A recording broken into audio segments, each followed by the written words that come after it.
The emergency department at St. Catherine's Hospital never truly slept. Even at 3 in the morning, when most of the city outside had gone quiet, the hospital pulsed with the steady rhythm of machines, footsteps, and controlled urgency. Monitors beeped. Phones rang. Orderlies pushed gurneys through narrow corridors. Doctors spoke in clipped, efficient commands. And in the middle of it all was someone most people barely noticed, Emma Collins. She stood near the medication station, checking a chart under the cold glow of fluorescent lights. Her pale blue scrubs were still crisp, the fabric barely creased from use. The badge clipped to her pocket was new enough that the plastic still reflected light like glass. Most of the staff saw her as exactly what she appeared to be, a rookie nurse, young, quiet, still learning how the hospital worked. No one paid much attention when she moved through the room. She wasn't loud. She didn't try to impress anyone. She didn't argue when senior nurses corrected her. But there was something unusual about the way she observed things. Emma didn't just look at patients. She studied them, the rise and fall of breathing, the subtle twitch in a hand before pain started, the slight delay between a heart monitor beep and the body's reaction. It was the kind of awareness that usually came only after years in the field, but nobody in that emergency room had noticed. Yet, the barking started suddenly, sharp, loud, echoing through the tiled hallway. Several nurses turned toward the triage entrance immediately. Another bark followed, deeper this time, more warning than fear. Security guards near the front desk exchanged confused glances. When the glass doors opened, the source became clear. A large German shepherd stood beside a wheelchair just inside the entrance. The dog's posture was defensive, muscles tense, ears pinned halfway back. Its back leg dragged slightly against the floor as it shifted weight. Beside the dog sat an elderly man in a wheelchair. His face was deeply lined with age and exhaustion, but his eyes were alert. His hands trembled slightly as he gripped the armrests. "He's trained," the man said quickly as several staff members stared. "He won't hurt anyone." The dog barked again. A nurse near the desk stepped backward immediately. "Oh, no," she muttered. Someone else whispered, "Call security." But the man shook his head desperately. "Please, he's injured. He just needs help." The dog shifted again, limping slightly as it moved in front of the wheelchair, blocking anyone who came close, protecting. Dr. Gregory Warren approached from down the hall. Chief of Emergency Medicine, he was known throughout the hospital for being brilliant. He was also known for having very little patience. His white coat moved sharply as he stopped a few feet from the dog. He looked down at it like it was a problem someone had dropped on his floor. "We don't treat animals here," he said flatly. The room went quiet. The elderly man leaned forward in his chair. "He's not just a dog," he said softly. "He's a service animal. He's hurt." Dr. Warren's expression didn't change. "This is a civilian medical facility," he replied. "Animals are not patients."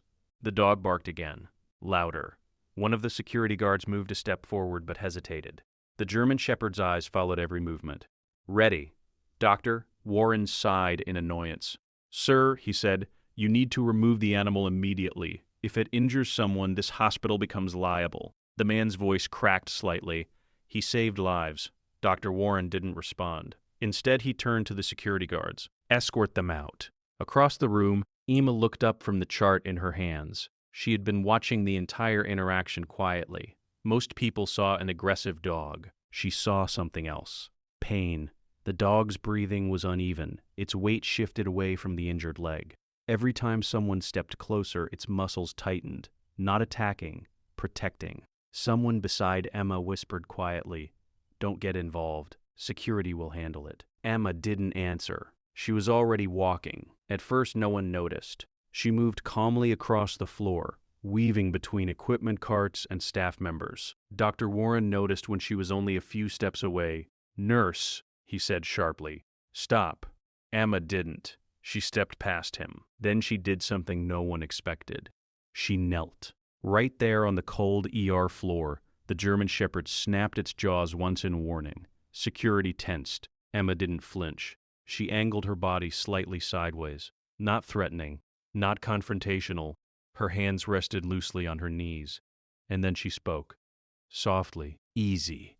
Her voice was calm enough that several people had to lean closer to hear it. The dog growled quietly. Emma didn't move. "I see you," she said, another growl, but weaker. She slowly extended one hand. not toward the dog's face, but toward its shoulder. Easy.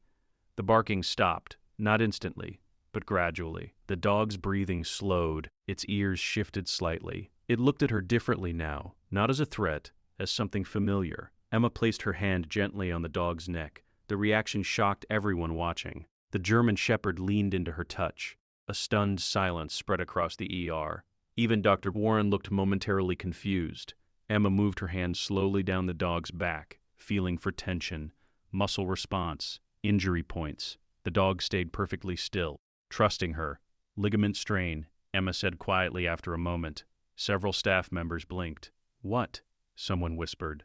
She gently examined the injured leg. The dog winced slightly but didn't pull away. No fracture, she continued. Dr. Warren's voice cut in sharply. Nurse, you are not authorized. I've got him, Emma said calmly. She didn't even look up. Security had already called the hospital director, and he arrived fast. Director Harold Pierce was a tall man with a reputation for enforcing rules. He stepped into the ER with visible irritation. What is going on here?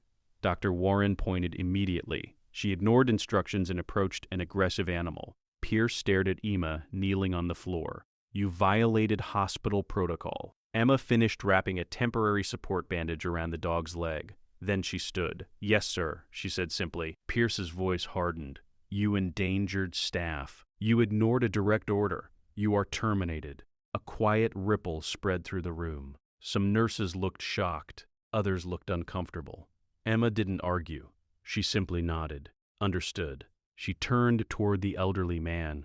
Let's get you outside, she said gently. She unlocked the wheelchair brakes and began pushing him toward the exit. The dog followed beside them, limping but calm. The automatic doors slid open. Cool night air rushed inside. Emma stopped just outside the entrance. For a moment, everything was quiet. Then the ground began to vibrate.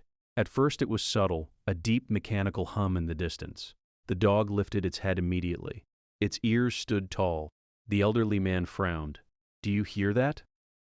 Emma did. Engines, multiple, approaching fast. Headlights suddenly swept across the parking lot.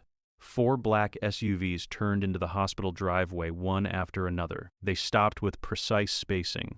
Doors opened simultaneously. Men stepped out, tall, disciplined, moving with the unmistakable coordination of trained military. No uniforms. But no doubt, inside the hospital, staff gathered near the glass doors. Whispers spread quickly. Who are they? One of the men approached the entrance. His posture alone commanded attention. Dr. Warren and Director Pierce stepped outside to meet him. Can we help you? Pierce asked. The man looked past them, straight at Emma. Then he spoke. Who treated the dog? The ER went silent. Pierce gestured stiffly toward Emma. She was just fired. The man's expression didn't change. He walked forward slowly. Then he said something that made several hospital staff members freeze. That dog, he said calmly, belongs to a Navy SEAL unit. Behind him, the other men stepped forward. And suddenly the entire hospital realized something terrifying. Those weren't visitors. They were operators. And they had just arrived for one reason. The nurse, who helped their K-9. The moment the man said the words Navy SEAL unit, the air outside St. Catherine's Hospital changed. The emergency room behind the glass doors fell completely silent. Not the normal hospital quiet. Not the quiet of exhaustion. This was the kind of silence that appears when everyone suddenly realizes they may have made a very serious mistake. The black SUVs idled in the driveway, engines rumbling like distant thunder. 4 vehicles. All identical. All positioned with deliberate spacing. The men who stepped out of them moved with calm precision. They weren't loud, they didn't shout, but every movement carried the unmistakable weight of military discipline. Inside the hospital, several nurses pressed closer to the glass doors, watching. One whispered under her breath, "Are those soldiers?" Security guards near the entrance straightened immediately. Something about the way the men held themselves made instinct take over. Director Pierce forced a stiff smile as he stepped forward. Well, he said carefully, this is a civilian facility. If there's a military matter, we can... The man who had spoken earlier didn't even look at him. His attention remained fixed on Emma. Did you treat the dog? He asked. His voice was calm, controlled, but there was a quiet intensity behind it. Emma met his gaze without hesitation. Yes, she said simply. Dr. Warren quickly stepped in. She no longer works here, he added. She violated protocol. The man finally turned his head toward him, slowly. The look he gave Dr. Warren wasn't angry. It was worse. It was the look of someone quietly assessing a situation and deciding how serious the mistake might be. I see, the man said. Behind him, 2 more operators stepped closer. Their eyes scanned the area automatically. Doors, windows, security cameras, entrances. Everything. The old veteran in the wheelchair looked at them and let out a faint breath. About time, he muttered. The man in front immediately turned toward him. Recognition flashed across his face. For the first time since arriving, his expression softened. He stepped forward quickly. Sir, he said. The veteran gave a tired smile. Relax, Commander, he replied. I'm not dead yet. A few hospital staff members exchanged confused looks. Commander? The man nodded respectfully. Good to see you, Captain. Director Pierce blinked. Captain? The elderly man looked up at him calmly. Retired Navy, he said. Special operations. The director's face lost a little color. Dr. Warren shifted uncomfortably, but the man from the SUV still wasn't finished. He turned back to Emma. And you treated the K-9, he said. Yes. You touched him while he was guarding. Yes. You touched him. Emma nodded. The man glanced briefly at the dog. The German Shepherd was sitting calmly beside the wheelchair now, alert, watching everything. Then the man asked something unexpected. What did you say to him? Emma shrugged slightly. Just told him I understood. Several of the operators exchanged glances. One of them muttered quietly, That dog doesn't listen to strangers. Another nodded slowly. No, he doesn't. Inside the ER, tension was building rapidly. Director Pierce cleared his throat. Gentlemen, he said nervously, regardless of the dog's background, hospital policy clearly states. The commander raised one hand. Pierce stopped speaking immediately. You fired her? The commander asked. Pierce hesitated. Well, yes, for treating an injury. She disobeyed a direct order. The commander looked at Dr. Warren. You gave the order? Dr. Warren straightened his posture defensively. Yes. We can't allow aggressive animals inside the emergency department. The commander nodded slowly. Understood. He turned back toward the veteran. Sir, is the dog stable? The old man nodded. She fixed him up pretty well. Emma remained quiet beside them. One of the operators crouched down near the dog. He extended his hand slightly. The German Shepherd sniffed it briefly, then looked back toward Emma. The operator chuckled softly. Yeah, he said. That figures. Dr. Warren crossed his arms. If you're finished, he said, we need to return to our patients. The commander looked at him again. You refused treatment. Dr. Warren stiffened. This is not a veterinary clinic. The commander took a slow breath. Then he spoke calmly. That animal is a military working dog. He gestured toward the German Shepherd. He has more combat deployments than most soldiers. Silence spread through the group. He has been shot once, blown off his feet by an IED, and he has saved 12 lives. Director Pierce swallowed. That may be, he said carefully, but hospital regulations. The commander stepped closer. Your regulations, he said quietly, nearly got him killed. No one answered. Behind them, the other operators had already begun moving. 2 of them entered the ER calmly, not aggressively, but with the unmistakable authority of men used to being obeyed. Nurses stepped aside instinctively. Security guards didn't interfere. Within moments, the entire emergency room was watching the situation unfold.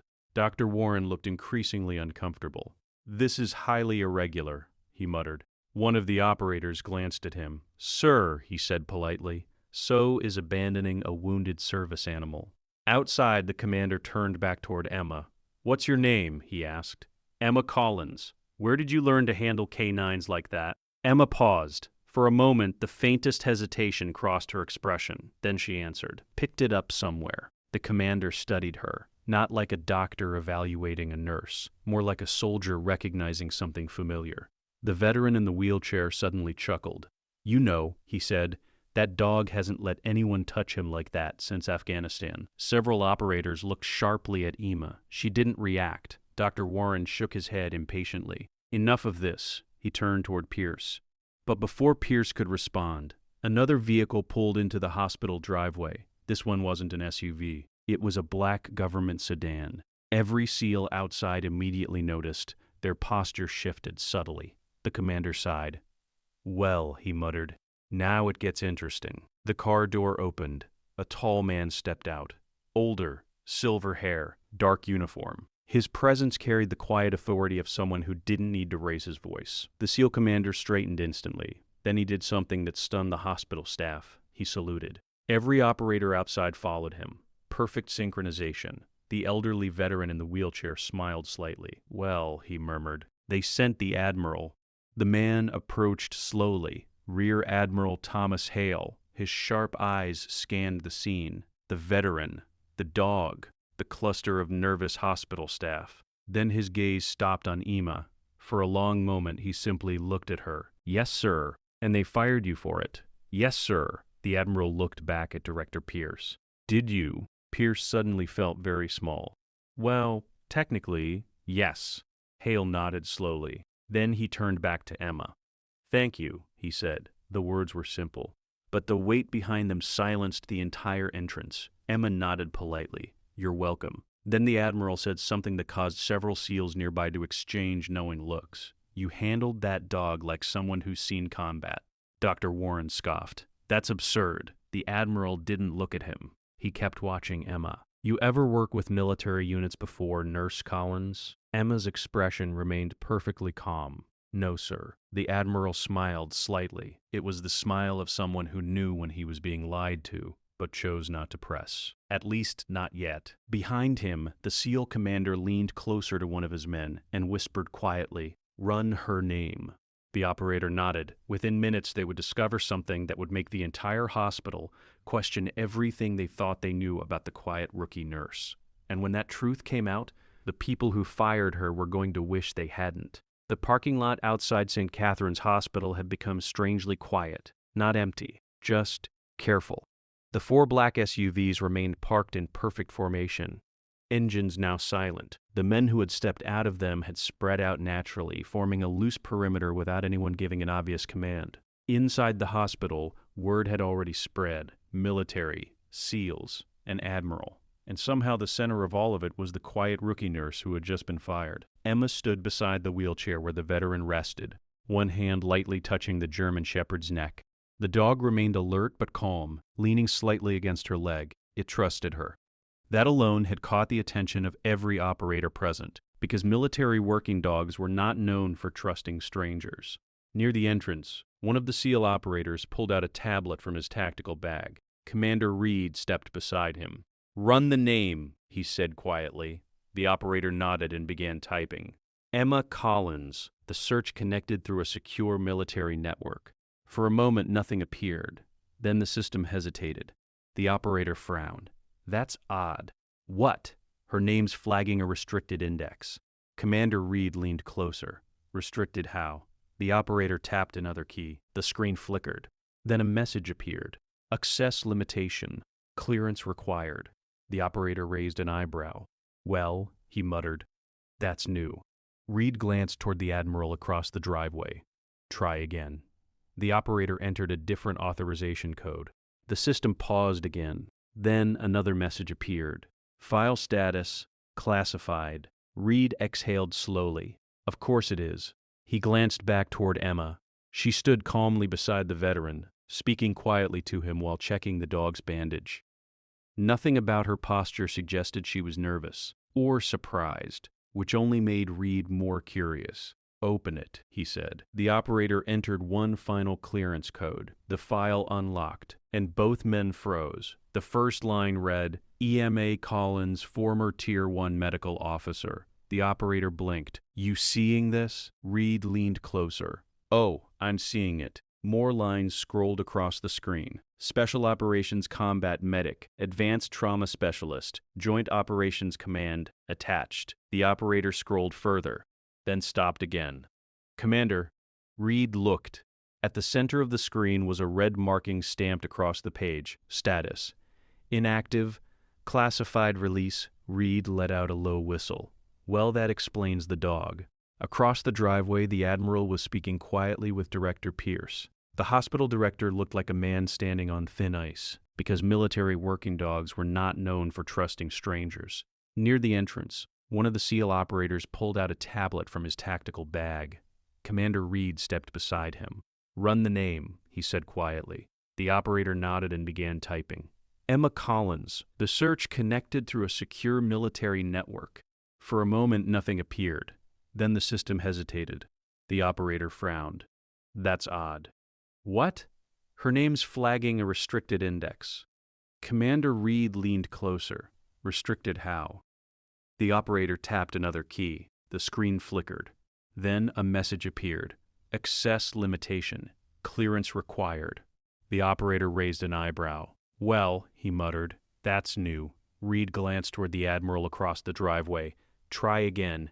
The operator entered a different authorization code. The system paused again. Then another message appeared. "File status. Classified." Reed exhaled slowly. "Of course it is." He glanced back toward Emma. She stood calmly beside the veteran, speaking quietly to him while checking the dog's bandage. Nothing about her posture suggested she was nervous or surprised, which only made Reed more curious. "Open it," he said. The operator entered one final clearance code. The file unlocked, and both men froze. The first line read, "EMA Collins, former Tier 1 medical officer." The operator blinked. "You seeing this?" Reed leaned closer. "Oh, I'm seeing it." More lines scrolled across the screen. "Special Operations Combat Medic. Advanced Trauma Specialist Joint Operations Command. Attached." The operator scrolled further, then stopped again. "Commander, status. Inactive. Classified release." Reed let out a low whistle. "Well, that explains the dog." Across the driveway, the Admiral was speaking quietly with Director Pierce. The hospital director looked like a man standing on thin ice. "I assure you," Pierce said nervously, "we followed standard hospital procedure." Rear Admiral Hale's expression remained calm. "Standard procedure," he repeated. "Yes." Which resulted in firing the only person who actually helped. Pierce swallowed. That situation was highly unusual. Hale glanced toward Emma. "Yes," he said, "it was." Dr. Warren approached them, irritation still visible on his face. "With respect," he said, "this entire situation is being blown out of proportion." The Admiral turned slowly toward him. "Oh? It's unfortunate that the animal was injured, but hospitals operate under strict medical protocols." Hale didn't respond immediately. Instead, he watched Emma again. Then he asked something unexpected. Dr. Warren frowned. "I wouldn't know." Hale nodded. 13. The doctor didn't answer. The Admiral continued calmly. "Explosives detection in combat zones, search and rescue during collapsed structures. Combat patrol warning." He paused. "That animal has prevented more casualties than most surgical departments." Dr. Warren shifted uncomfortably. "Well, that may be true, but—" "And yet," Hale said quietly, "you refuse to treat him."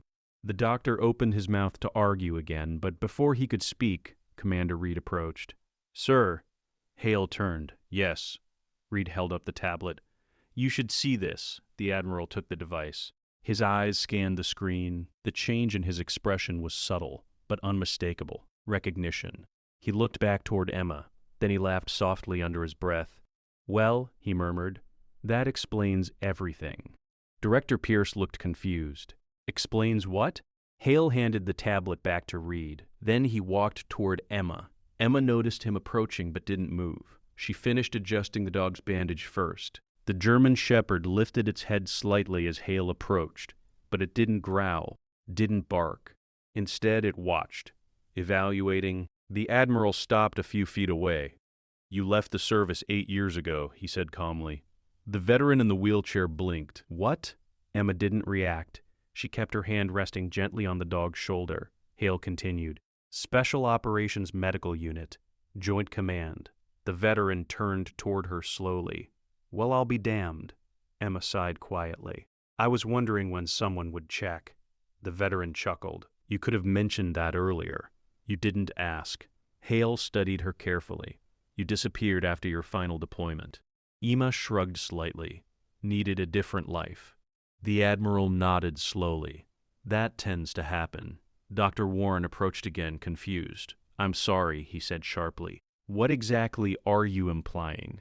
The veteran grinned. He's implying, he said, that your rookie nurse here probably has more battlefield trauma experience than your entire emergency department. Several nurses inside the hospital had gathered at the glass doors, watching, listening, trying to understand what was happening. Dr. Warren scoffed. That's ridiculous. Commander Reed spoke for the first time. Actually, he said calmly, it's not. He turned the tablet toward the doctor. Dr. Warren glanced at the screen. His confidence disappeared instantly. Tier 1 combat medic, he muttered, attached to SEAL operations. He looked up slowly at Emma. You never mentioned this. Emma gave a small shrug. You never asked. The veteran leaned down and scratched the dog behind the ear. His name's Ranger, he said. Emma nodded. Good name. He earned it. The veteran looked at her thoughtfully. You knew he wasn't just a service animal. Emma nodded again. His stance gave it away. Commander Reed raised an eyebrow. How? He wasn't guarding the room, she said. He was guarding you. The veteran smiled. Exactly. Dr. Warren looked increasingly uncomfortable. This still doesn't change the fact that she violated protocol. Several SEAL operators laughed quietly. Commander Reed shook his head.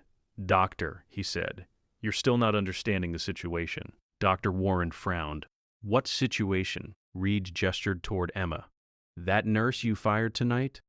He smiled slightly. She's the reason half the guys in those vehicles are still alive. The ER behind the glass fell completely silent. Director Pierce's face turned pale. The Admiral folded his arms. You fired a combat medic with battlefield clearance, he said calmly, for treating a wounded service animal. Pierce opened his mouth, then closed it again. No explanation felt adequate. Emma finally stood up straight. Well, she said quietly, that was a long time ago. Commander Reed smiled.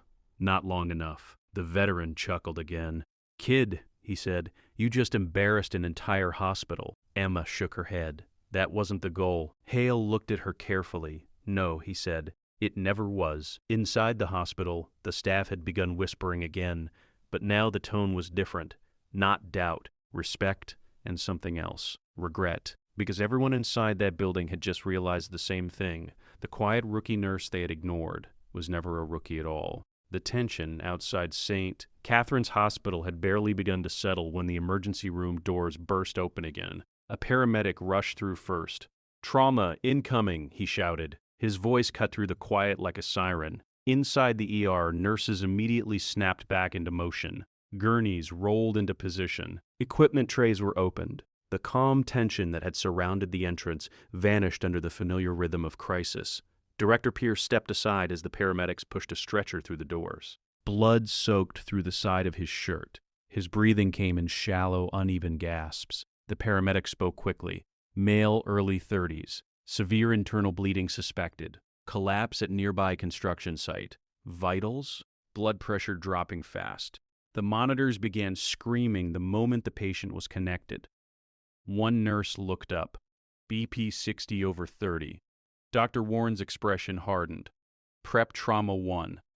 The stretcher rolled quickly toward the trauma bay, but something else happened the moment the patient's shirt was cut open. One of the SEAL operators standing near the entrance suddenly froze. Commander, he said quietly. Reed turned.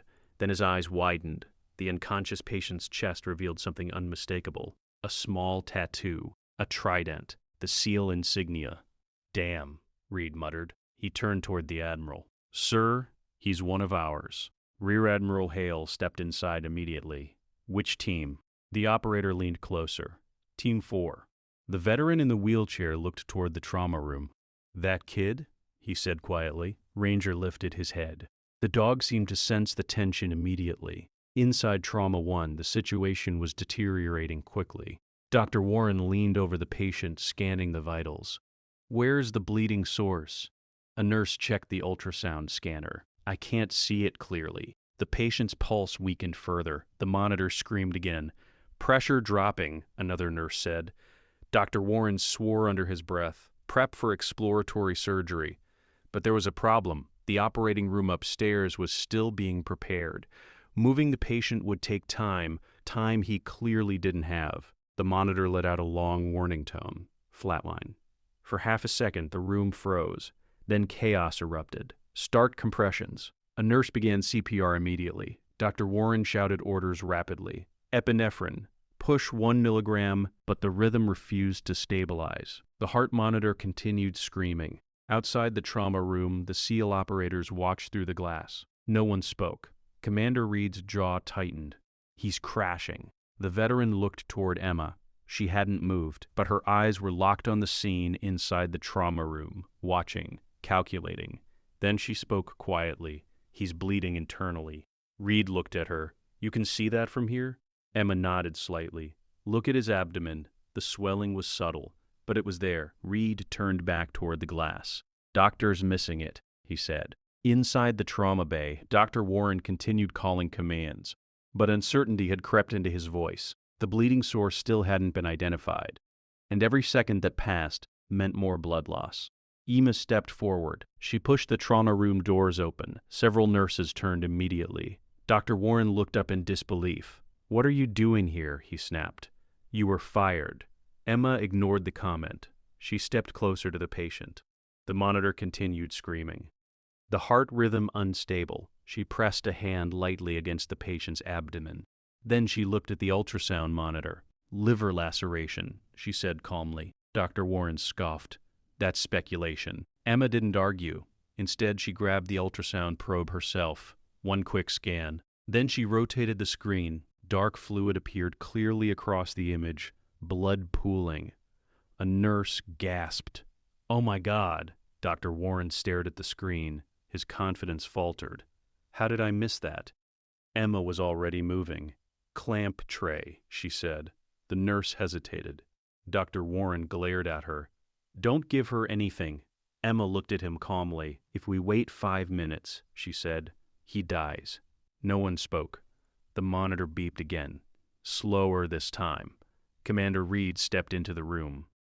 Doctor, he said quietly, you might want to listen. Dr. Warren bristled. I'm in charge here. Emma didn't argue. She simply reached for the tray herself. Her movements were precise, efficient, like someone who had done this many times before. She made a small incision. Blood immediately spilled out. The room filled with stunned silence. Emma located the torn vessel quickly. Then she clamped it. The bleeding slowed instantly. The heart monitor beeped again, a steady rhythm. One nurse stared at the monitor. It's stabilizing. Another whispered, Holy! Dr. Warren stepped back slowly, stunned. Emma worked calmly, suturing the damaged vessel, every movement controlled, every action deliberate. Within minutes, the bleeding was contained. The patient's vitals began climbing back towards safe levels. The heart monitor beeped steadily now. The room remained silent, because everyone knew exactly what had just happened. The man on the table had been seconds away from dying, and the nurse who wasn't supposed to be there had just saved him. Outside the trauma room, the SEAL operators watched through the glass. One of them finally spoke. Well, he said quietly, that answers that. Commander Reed nodded slowly. The veteran chuckled. Told you. Rear Admiral Hale crossed his arms, watching Emma finish the final stitches. That's a battlefield medic, he said quietly. Without question, inside the room, Dr. Warren looked at Emma. His voice had lost its arrogance. You just performed emergency field surgery in an ER. Emma removed her gloves. You were running out of time. He looked at the patient, then back at her. You broke about 6 hospital policies. Emma shrugged slightly. He's alive. The monitor beeped steadily beside them. Proof. Dr. Warren didn't respond, because for the first time since the night began, he had no argument left. Outside the trauma room, Commander Reed smiled. Sir, he said to the Admiral, I think the hospital just realized what they fired. Dr. Warren bristled. I'm in charge here. Emma didn't argue. She simply reached for the tray herself. Her movements were precise, efficient, like someone who had done this many times before. She made a small incision. Blood immediately spilled out. The room filled with stunned silence. Emma located the torn vessel quickly. Then she clamped it. The bleeding slowed instantly. The heart monitor beeped again, a steady rhythm. One nurse stared at the monitor. It's stabilizing. Another whispered, Holy! Dr. Warren stepped back slowly, stunned. Emma worked calmly, suturing the damaged vessel, every movement controlled, every action deliberate. Within minutes, the bleeding was contained. The patient's vitals began climbing back towards safe levels. The heart monitor beeped steadily now. The room remained silent, because everyone knew exactly what had just happened. The man on the table had been seconds away from dying, and the nurse who wasn't supposed to be there had just saved him. Outside the trauma room, the SEAL operators watched through the glass. One of them finally spoke. "Well," he said quietly, "that answers that." Commander Reed nodded slowly. The veteran chuckled. "Told you." Rear Admiral Hale crossed his arms, watching Emma finish the final stitches. "That's a battlefield medic," he said quietly. Without question, inside the room, Dr. Warren looked at Emma. His voice had lost its arrogance. "You just performed emergency field surgery in an ER." Emma removed her gloves. "You were running out of time." He looked at the patient, then back at her. "You broke about 6 hospital policies." Emma shrugged slightly. "He's alive." The monitor beeped steadily beside them. Proof. Dr. Warren didn't respond, because for the first time since the night began, he had no argument left. Outside the trauma room, Commander Reed smiled. "Sir," he said to the Admiral, "I think the hospital just realized what they fired." Hale nodded slowly. "Yes." Then he looked through the glass at Emma. "And they're about to realize something else." "What's that?" Reed asked. The Admiral's voice was quiet. "That she's still the best medic they've ever had." The trauma room slowly quieted after the surgery. Machines still beeped softly. Monitors still glowed. But the frantic chaos that had filled the room only minutes earlier had faded into stunned silence. The patient was alive. That was the simple fact everyone in the room was trying to process. A man who had been seconds from death was now breathing steadily under controlled sedation. His blood pressure was climbing, his heart rhythm had stabilized, and the person responsible for that miracle was standing quietly near the sink, washing blood from her hands. Emma didn't look proud. She didn't look relieved. She simply looked focused, like the job wasn't finished yet. Behind her, several nurses stood frozen, exchanging uncertain glances. One of them finally whispered, "Did she just perform surgery?" Another nodded slowly. "In the trauma bay." Dr. Warren stood at the foot of the bed, staring at the monitor. His mind was racing. For years, he had been the most respected emergency physician in the building, the man everyone trusted to make the final call. But tonight he had hesitated, and the nurse he had fired had stepped in and done what he couldn't. He turned slowly toward Emma. "You could have killed him," he said quietly. Emma dried her hands on a towel. "He was already dying," she replied calmly. Warren didn't answer, because he knew she was right. Outside the trauma room, the hallway had filled with observers, nurses, residents, orderlies. Even hospital administrators had drifted closer. Everyone wanted to know what had just happened. Commander Reed leaned against the wall, arms crossed. "Vitals look stable," he said to the Admiral. Rear Admiral Hale nodded. "He'll make it." The veteran in the wheelchair smiled faintly. Kid always was tough. Ranger lay calmly beside the chair, his bandaged legs stretched out in front of him, but his ears were pointed toward the trauma room, listening, watching. Inside the room, one of the nurses approached Emma cautiously. "Where did you learn to do that?" she asked. Emma placed the towel down. "Somewhere busy," she said. The nurse frowned. "That wasn't normal ER training." "No," Emma agreed. Dr. Warren turned toward her again. His voice had changed. Less anger, more disbelief. "How many times have you done that procedure?" Emma paused. She thought about the question, then answered honestly, "Enough." The room fell quiet again. A few minutes later, the patient stirred. A small movement of his hand, then a slow inhale. One of the nurses stepped forward. "He's waking up." Dr. Warren moved closer immediately. The patient's eyelids fluttered open.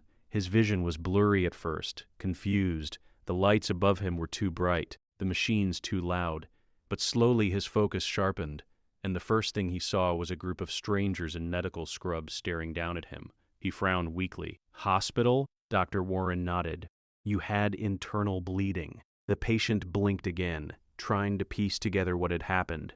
Then his eyes shifted across the room and stopped. On Emma. For a moment his expression was blank. Then something changed. Recognition. His eyes widened slightly. "Wait," he murmured. Emma remained still. The patient tried to sit up slightly but winced. "Easy," Dr. Warren said. "You just had surgery." The man ignored him. His eyes remained fixed on Emma. "You," he whispered. Commander Reed stepped closer to the doorway. "What is it?" he asked. The patient pointed weakly toward Emma. "I know her." The entire room turned. Emma sighed softly under her breath. The patient's voice grew stronger. "She's—" He struggled to find the words. Then he laughed weakly. "No way." Dr. Warren frowned. "You've met the nurse before." The patient shook his head slightly. "Not here." He looked directly at Emma. "You were in Fallujah." The words landed like a shockwave. Several SEAL operators outside the room looked at each other immediately. Commander Reed stepped into the room. "You sure about that?" he asked. The patient nodded. "You patched up half our squad after that blast." The veteran in the wheelchair chuckled loudly from the doorway. "I knew it," he said. Dr. Warren looked from one person to another, completely lost. "Fallujah?" he said. Commander Reed smiled slightly. "That would be Iraq, Doctor." The patient looked at Emma again. "You saved my team leader." Emma gave a small shrug. "You were bleeding pretty badly." The patient laughed weakly. "That's one way to say it." He looked around the room. "You know who she is?" he asked the doctors. No one answered. The patient smiled. "That woman carried 2 wounded Marines through a building that was collapsing." Several nurses gasped quietly. The patient continued. "She kept 3 of us alive with nothing but a flashlight and a field kit." He shook his head slightly. "And you people fired her?" The words hung in the air, heavy, unavoidable. Dr. Warren felt heat rising in his face. Director Pierce appeared in the doorway, looking pale. The patient saw him. "You the one who fired her?" he asked. Pierce hesitated.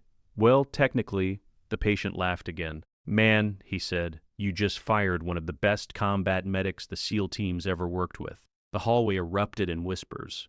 Inside the trauma room, the tension shifted completely. The power dynamic had flipped. Dr. Warren looked at Emma again, but this time the arrogance was gone. Only respect remained. "Why didn't you say something?" he asked quietly. Emma looked at the patient, then back at the doctor. "Because it didn't matter." Commander Reed leaned against the wall again. "That's the problem with real professionals," he said. "They don't advertise." Rear Admiral Hale stepped into the room. The staff instinctively stepped aside. He looked at the recovering SEAL. "You're lucky," he said. The man smiled faintly. "Yeah." Then he nodded toward Emma. "Thanks to her." Hale turned toward the hospital staff. His voice was calm, but unmistakably firm. "This hospital had a decorated combat medic on staff, and none of you even noticed." Director Pierce swallowed hard. We didn't know." Hale nodded slowly. "That's exactly the point." The Admiral turned back toward Emma. "You saved another one tonight." Emma shrugged slightly. "He needed help. That seems to be a pattern with you." The veteran in the wheelchair nodded proudly. "Always has been." Ranger thumped his tail once against the floor.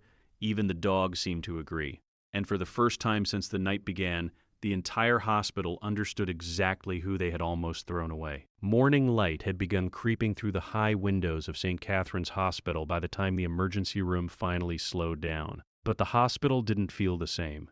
It wasn't just another shift anymore. The atmosphere had changed. Staff moved more quietly. Doctors spoke more carefully. Even the usual background noise of the ER seemed restrained, as if the building itself understood that something important had happened overnight. Word had spread through every department. The rookie nurse who had been fired for helping a dog was a former Tier 1 combat medic, and she had just saved a Navy SEAL's life. Outside the hospital entrance, the black SUVs were still parked along the curb.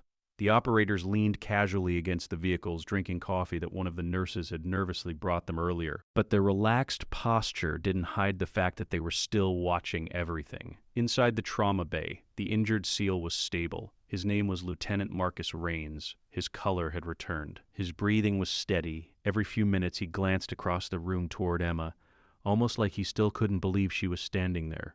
"You always did show up at the right moment," he said quietly. Emma finished updating a chart.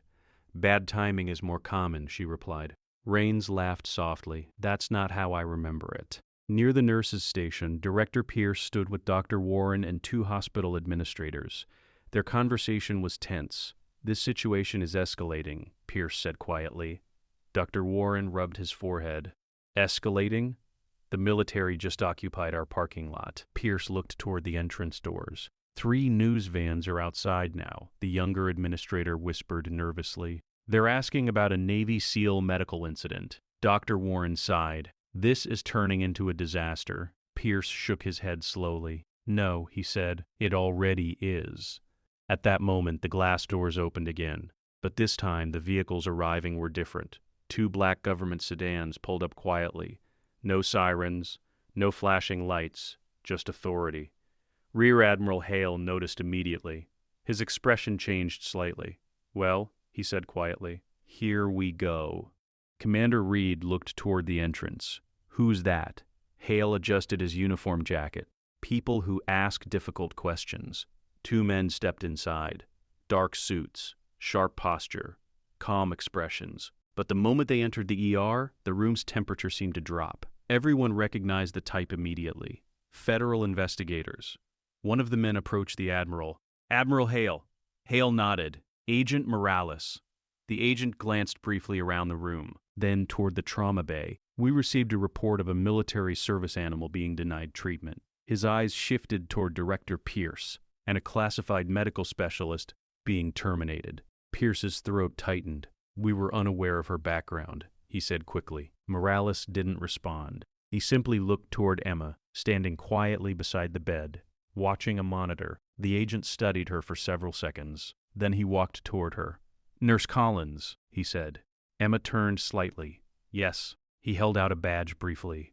Federal Investigative Service. She nodded. What can I do for you? Morales glanced toward the recovering SEAL. Just confirming a few details. Lieutenant Raines spoke first. She saved my life. Morales nodded slowly. So I've heard. He looked back at Emma. You treated the canine as well? Yes. Against hospital policy? Yes. Morales looked at the bandaged dog lying beside the wheelchair. Ranger lifted his head slightly and watched him. The agent smiled faintly. Good call, he said. Behind him, Director Pierce shifted nervously. Agent Morales, he said carefully, I assure you the hospital acted within standard administrative procedures. Morales turned slowly toward him. You fired her. Pierce hesitated. Yes. For treating a wounded military asset. Pierce swallowed. Yes. Morales nodded once.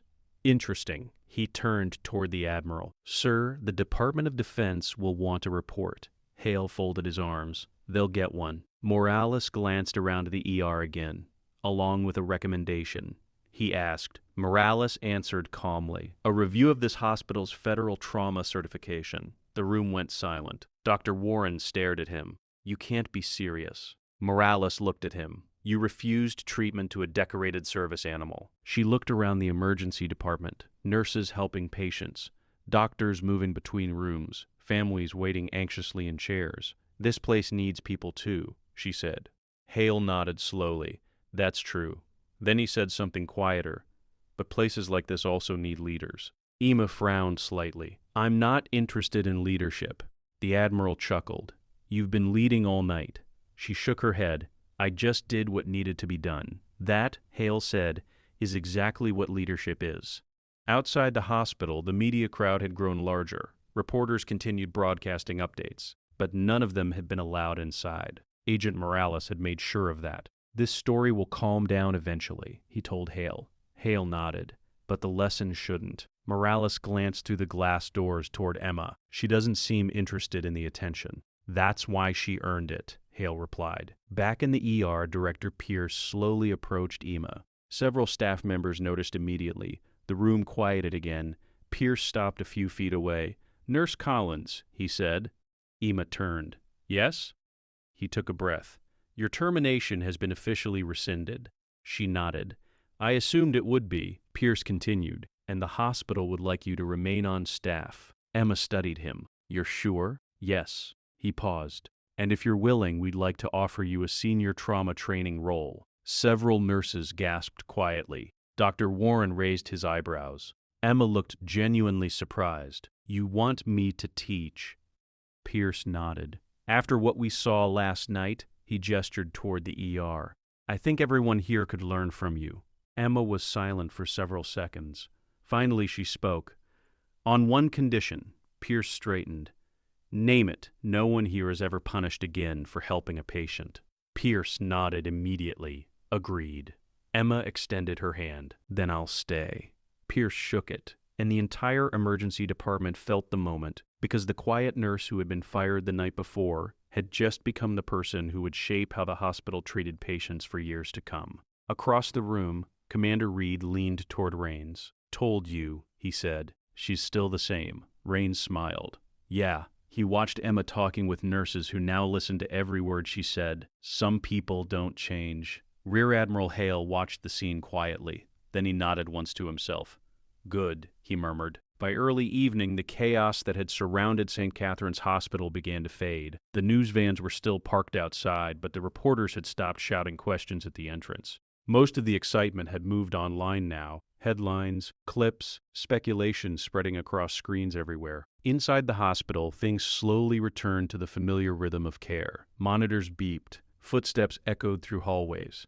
Patients waited quietly in chairs. But for many of the staff, the building didn't feel the same anymore. Because overnight, something important had changed. Not the equipment, not the policies, but the way people looked at one another. Emma stood near the nurse's station, finishing the last chart of her shift. Her handwriting was steady, methodical. Like everything else she did, a few nurses nearby watched her with a mixture of admiration and curiosity. Earlier that morning, she had been the quiet rookie no one noticed. Now, every person in the department knew exactly who she was. But Emma behaved exactly the same. No pride, no speeches. Just work. Dr. Warren approached quietly beside her. Shift almost over? He asked. Emma nodded. Almost. Warren looked around the ER. I've been thinking about something. She closed the chart. What's that? He spoke slowly. In medicine, we spend years studying procedures and protocols. She nodded. That's true. But sometimes, he continued, we forget the reason those things exist in the first place. Emma smiled faintly. To help people. Warren nodded, and last night reminded me of that. For a moment, neither of them spoke. Then Warren said something quietly. You saved more than one life here. Emma raised an eyebrow. Oh, you saved the hospital from forgetting why it exists. She didn't answer, but the small smile on her face said enough. Down the hallway, Lieutenant Marcus Rains was preparing to leave. His injuries still required follow-up care, but the worst danger had passed. 2 nurses helped remove the final monitoring equipment. You're lucky, one of them said. I know, Rains replied. He glanced across the room toward Emma. Luck had help. Beside his bed, the elderly veteran waited in his wheelchair. Ranger sat faithfully at his side, the bandage still wrapped around the dog's hind leg, but the limp had almost disappeared. The veteran scratched behind the dog's ear. You're going to be fine, he said softly. Ranger wagged his tail once in agreement. A few minutes later, the emergency department doors opened. Commander Reed and several SEAL operators stepped inside. They had come to escort Rains out. The moment they entered, the energy in the room shifted again, not tense, just respectful. These were men who carried themselves with quiet discipline, and they had come for one of their own. Reed approached the hospital bed. Ready to move? He asked. Rains nodded. Ready. Then he looked toward Emma. Before we go, he gestured for Reed to help him sit upright. With a little effort, Rains swung his legs carefully over the side of the bed. The nurses nearby looked concerned. Easy, one said. I'm good, Rains replied. He stood slowly, unsteady, but determined.